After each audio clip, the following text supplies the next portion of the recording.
ఒకరోజు ఒక ఒంటి పిల్ల తన తల్లితో ఇలా మాట్లాడుతుంది. అమ్మా, మనకు ముంపులు ఎందుకున్నాయి అని అడిగింది.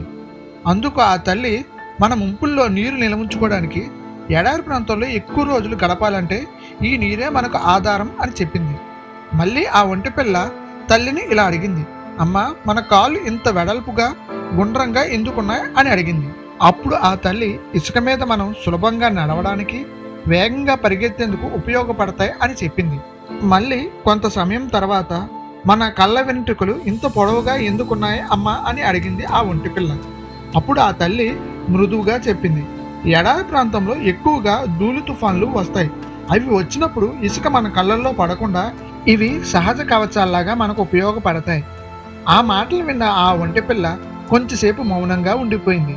అంటే ఎడారి ప్రాంతంలో బతకడానికి నీటి నిల్వ చేసుకునే విధంగా ముంపులు, ఇసుక మీద నడవడానికి గుండ్రటి కాళ్ళు, ధూళి నుండి కాపాడుకునేందుకు కళ్ళకు పొడవైన వెంట్రుకలు ఉన్నాయి కదమ్మా.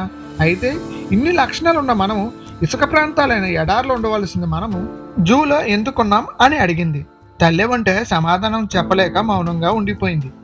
నువ్వు ఎంత ప్రతిభావంతుడివైనా, నువ్వు ఎంత బలమైన వాడివైనా, నువ్వు సరైన స్థానం ఎంచుకోకపోతే నీకు విలువ దక్కదు.